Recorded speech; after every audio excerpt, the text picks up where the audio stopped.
السلام علیکم ورحمۃ اللہ۔ تمام دوستوں اور بزرگوں کو سب سے پہلے تو اس مبارک فکر میں شامل ہونے کی وجہ سے آپ بہت محترم ہیں، اور دوسرے یہ ہے کہ آپ عملی لوگ ہیں، متحرک ہیں، اپنی اپنی فیلڈز میں آپ کے ماشاءاللہ تجربات ہیں، تو اس حوالے سے میں آپ کو گائیڈ نہیں کر سکتا، اپنے تجربات آپ کے ساتھ شیئر کر سکتا ہوں، اپنے کچھ مشاہدات بھی شیئر کر سکتا ہوں۔ سب سے پہلی بات تو یہ ہے کہ یہ جو آپ تحریک عادل پاکستان، اس کا شہید یہی نام ہے؟ ہاں جی، وہ کل ہو گیا۔ اچھا، امت مسلمان کی تشکیل نو کے حوالے سے اچھا جو ہماری چل رہی ہے اس فرق میں اچھا اچھا اچھا جی، میں عرض کرتا ہوں کہ مجھے قاضی ظفر الحق کہتے ہیں۔ ویسے میرا جو کیریئر تھا زندگی کا وہ تو کالج کے ساتھ وابستہ تھا، پڑھتے پڑھاتے الحمدللہ زندگی بسر کی ہے۔ ساتھ میں یہ ہے کہ بہت ہی ابتدائی زندگی سے، جوانی کے 17-18 برس کی عمر سے سمجھ لیں، تحریک کے ساتھ وابستگی اختیار ہو گئی۔ پھر میں جو ہے نا وہ اس وقت سے لے کر آج تک دینی جماعتوں کے نام لینے کی ضرورت نہیں، سب تحریکوں کے ساتھ کسی نہ کسی حد تک کام کیا ہے، اور الحمدللہ اس میں بہت سارے تجربات بھی ہوئے ہیں زندگی کے، اور بہت ساری وجوہات جو کہ ہمیں بعض اوقات بہت ہلکی نظر آتی ہیں، وہاں بیٹھ کر نظر آیا کہ وہ بہت بھاری۔ تو تحریک احیاء خلافت 1993 میں ہم نے شروع کیا تھا یہ کام کہ لوگوں کو خلافت کے حوالے سے ایجوکیٹ کیا جائے۔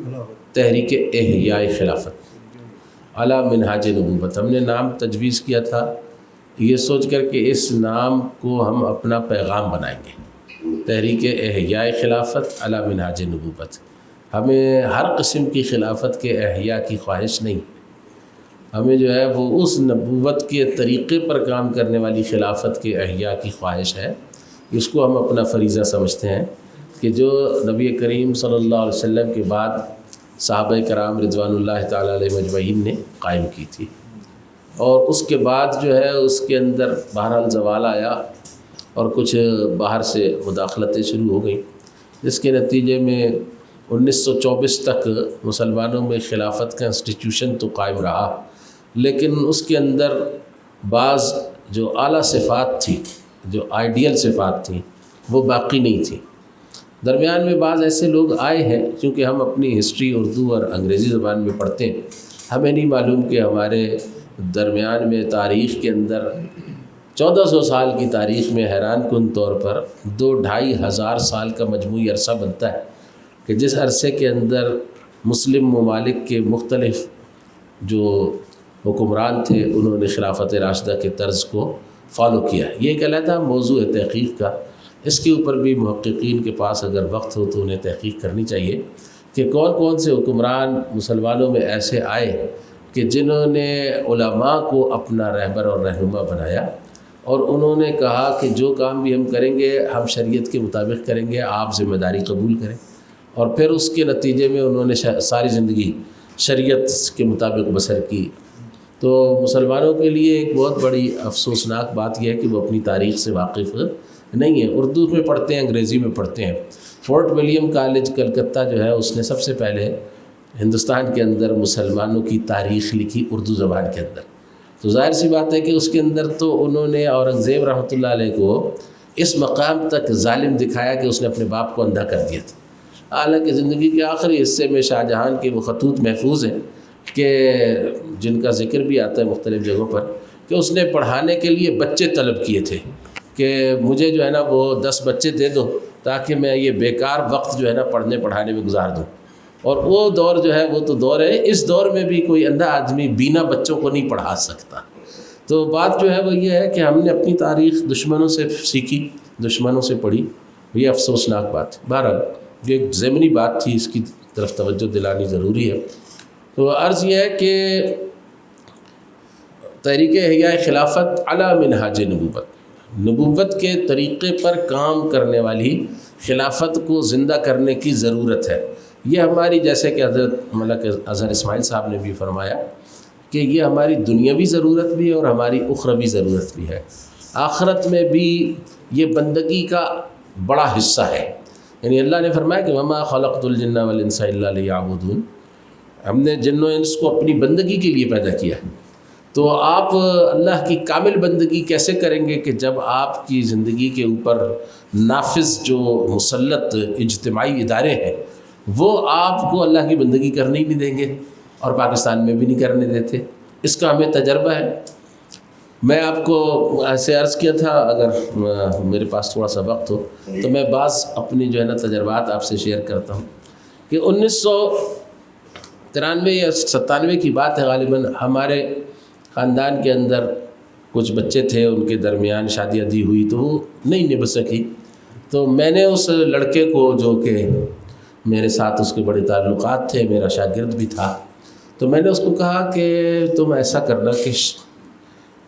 طلاق ایک دینا، اور مدت گزر جانے کے بعد طلاق میچور ہو جاتی ہے اسلام کے اندر، تو لہٰذا 2-3 طلاقیں نہ دینا، یہ سنت میں بھی نہیں ہے، اچھی بات نہیں ہے، پسندیدہ، اور دوسری بات جو ہے وہ یہ ہے کہ اس میں کوئی گنجائش باقی رہے گی۔ تو خیر وہ اس نے 1 طلاق دے دی، مدت گزر گئی، کنٹونمنٹ بورڈ والوں نے کہا کہ جی جب تک کہ طلاقیں یہ 3 نہیں دے گا اس وقت تک ہم لڑکی کو فارغ ہونے کا سرٹیفکیٹ نہیں دیں۔ اس کے والدین بھی میرے ساتھ تعلق رکھتے تھے، وہ بلکہ اس کے والد بھی میرے استاد تھے، تو انہوں نے کہا یار یہ تم نے کام تو ٹھیک کروا دیا شریعت کے مطابق، لیکن مصیبت یہ ہے کہ یہاں میری بیٹی فارغ نہیں ہو رہی۔ وہ کہہ رہے ہیں کہ ابھی بھی یہ نکاح جو ہے نا ہمارے یہاں ویلڈ ہے۔ میں نے کہا وہ کیسے ویلڈ ہے، یہ تو شریعت میں ختم ہو چکا ہے۔ انہوں نے کہا نہیں، اس کو ہم نہیں تسلیم کرتے، ہمیں جو ہے نا کنٹونمنٹ بورڈ کے مطابق 3 طلاقیں آپ دلوائیں۔ میں چونکہ کنٹونمنٹ بورڈ رہتا ہوں تو وہاں کی آپ کو بتائی، پورے پاکستان میں یہی قانون ہے، نکاح آپ اپنی بیوی کی رضامندی کے بغیر اور ساتھ میں جو کونسل بنی ہوئی ہے اس کے بغیر نہیں کر سکتے۔ آپ کہتے ہیں میں بندگی کرتا ہوں اللہ رب العزت کی، آپ کو اللہ کی بندگی کرنے کے لیے مجھے میری تنخواہ، میں چاہتا تھا مجھے کالج سے ڈائریکٹ ملے، وہ کہتے تھے ہم دے ہی نہیں سکتے، آپ کو بینک میں اکاؤنٹ کھولنا پڑے گا، تو مجھے بینک میں اکاؤنٹ کھولنا پڑا، میں کرنٹ اکاؤنٹ کھولا، لیکن بات یہ ہے کہ میرا پیسہ تو سود کی غلاظت میں سے ہو کر آتا، یا میں اپنی تنخواہ چھوڑ دوں اور یا پھر میں وہ سود کی غلاظت میں سے آنے والا پیسہ جو ہے اس کو وصول کروں۔ آپ کہاں بندگی کریں گے اللہ کی؟ جب اللہ نے فرمایا وما خلقت الجن والانس الا لیعبدون، اس کے لیے آپ کو تمام ادارے جو ہے وہ بندگی کے عقیدے پر قائم کرنے ہوں گے۔ اب پارلیمنٹ بندگی کے عقیدے پر قائم نہیں ہے، پارلیمنٹ دور حاضر کا فرعون ہے۔ آپ کی سپریم کورٹ یہ جو ہے نا یہ بندگی کے عقیدے پر قائم نہیں ہے۔ میں نے 10 فیصلے ایسے دیکھے سپریم کورٹ کے جن کے اندر سپریم کورٹ نے واضح الفاظ میں یہ بات لکھی، اور وہ معمولی لوگ نہیں، جسٹس جو تھے ان کے ساتھ چیف جسٹس بھی شامل تھا، اور محمود الرحمان نے بھی یہ بات لکھی، اس نے نسیم حسن شاہ نے لکھی، افتخار نے لکھی، ان لوگوں نے لکھا کہ جناب پاکستان میں قرآن اور سنت جو ہے نہ آئین ہیں اور نہ آئین کا حصہ ہیں، ان کے مطابق فیصلہ دینا ہمارے بس کا کام نہیں ہے، اور ہم جو ہیں وہ آئین کی تخلیق ہیں، we are the creators of this constitution, تو ہم اس کو جو ہے نا اینل نہیں کر سکتے۔ اگر ہم اس کو کر دیں، اس کو کانسٹیٹیوشن کو ختم کر دیں، تو اس کا مطلب یہ ہے کہ ہم اپنی ہی سیٹیں ختم کر رہے ہیں، اور یہ واقعہ جو ہے نا کئی دفعہ پیش آیا۔ تو 10 مرتبہ آپ کی کم از کم میں گن سکتا ہوں، کبھی اگر مجھے کورٹ میں بلایا جائے تو میں وہ سارے ان کے پاس پیپرز لے کر جاؤں کہ یہ دیکھیں یہ آپ نے لکھا ہے، اور اس کے اندر وہ PLD میں چھپا ہوا، مطلب کوئی ایسی بات نہیں ہے کہ خفیہ طور پہ، PLD کے اندر چھپے ہوئے ہیں یہ فیصلے۔ انہوں نے لکھا ہے کہ ہم قرآن اور سنت کے مطابق فیصلہ دینے کے پابند بھی نہیں ہیں اور ہم دے بھی نہیں سکتے۔ تو آپ کی جو ہے نا وہ سپریم کورٹ بھی ایک طرح کا فرعون ہے، ایک طرح کی طاغوت ہے کہ جو غیر اللہ کے فیصلے آپ پر نافذ کرتی ہے، وہ آپ پر اللہ کا فیصلہ نافذ نہیں کرتی۔ اور پھر اس کے بعد آپ کی جو انتظامیہ آ جاتی ہے ایگزیکٹو میں، آپ مجھے بتائیں کہ وزیر اعظم سے لے کے چپراسی تک اور آرمی چیف سے لے کر اور ایک ادنا بڈمین تک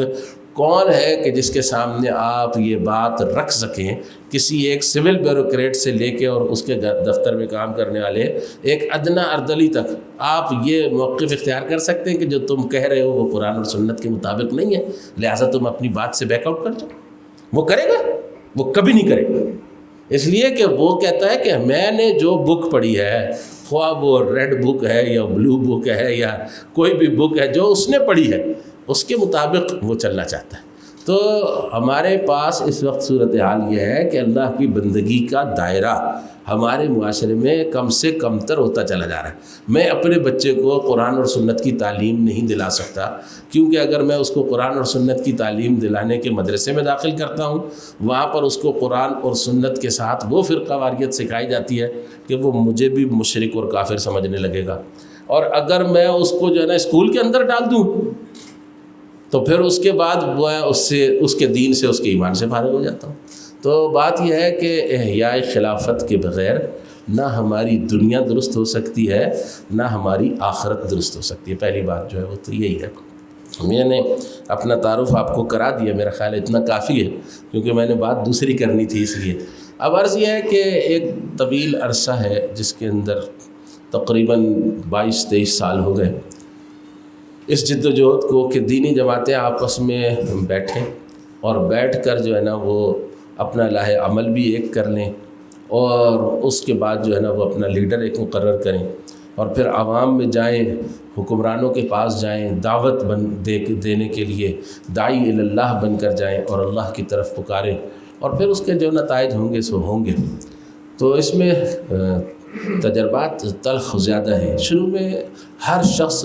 آپ کو بہت وارملی جو ہے نا وہ ملتا ہے اور آپ کو پورے دونوں ہاتھ کھول کر گلے لگاتا ہے، لیکن ایسا ہوتا نہیں ہے۔ ہر آدمی کے اندر جو ہے نا نفس ما ہم کم طرز فرعون نیست ولیک اورا اون ایرا اور نیست، ہر آدمی کے اندر میں ہے، اور وہ کہتا ہے کہ بھائی یہ سب کچھ کام جو ہے نا اس کو بالآخر ختم میرے اوپر ہونا چاہیے، اختتام میری ذات کے اوپر ہونا چاہیے۔ یہ ہمارا مسئلہ ہے۔ ہمارے ایک بزرگ تھے فتح جنگ کے، جب میں نے ان سے دور حدیث پڑھا تھا، بہت اچھے تھے، شیخ الحدیث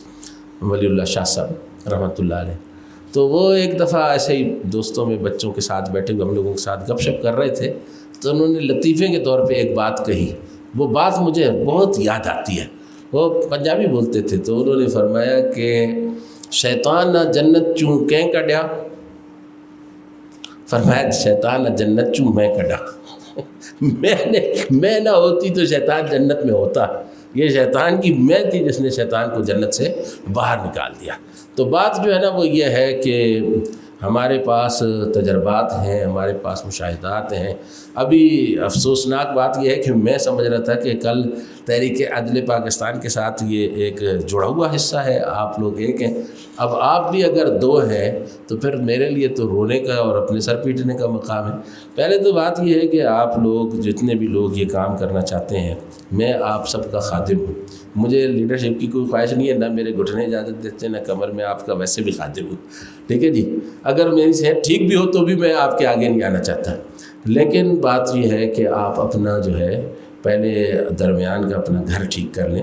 جو لوگ آپ کے ساتھ ہیں کیا وہ لوگ واقعتاً ایک پلیٹ فارم پر کام کر رہے ہیں؟ اگر وہ پلیٹ فارم ہی ایک نہیں ہے تو پھر تو ہم جو ہے نا وہ دو کشتیوں میں کیسے بیٹھیں گے؟ میں آپ کے ساتھ بھی بیٹھنا چاہتا ہوں۔ میں سمجھتا ہوں آپ ماشاءاللہ جتنے عرصے سے لگے ہوئے ہیں، مخلص ہیں، اور اللہ تبارک و تعالیٰ نے آپ کو بولنے کی بھی بڑی اچھی صلاحیت دی ہے، تو میں آپ کے ساتھ ایک ٹانگ رکھوں اور ایک ڈاکٹر نجم الدین جیسے اسکالر کے ساتھ ٹانگ رکھ دوں تو میرا تو نتیجہ آپ کو معلوم ہے کیا ہوگا۔ تو میرا خیال ہے کہ میں معذرت چاہتا ہوں، میں نے یہ بات مجھے کرنی نہیں چاہیے تھی، لیکن میں چونکہ آیا تھا اس خیال سے کہ شاید آپ لوگ جو ہے نا وہ ایک ہی پلیٹ فارم پر کام کرتے کرتے اس مقام پر پہنچ گئے ہیں کہ آپ دوسرے لوگوں کو بھی بلائیں گے۔ تو ہمارا تو یہ ہے کہ آپ جب ہمیں بلائیں گے، جب دعوت دیں گے، آ سکے تو پہلے سے پروگرام کوئی طے ہو تو ظاہر ہے نہیں آ سکتا آدمی، حاضر ہو جائیں گے۔ آپ جب کوئی تحریک چلائیں گے، مشورے میں ہم آپ کے ساتھ شامل ہیں، عمل میں بھی انشاءاللہ آپ کے ساتھ شامل ہوں گے، لیکن یہ ہے کہ نظم کو سب سے پہلے درست کرنا ضروری ہے۔ وآخر دعوانا الحمدللہ۔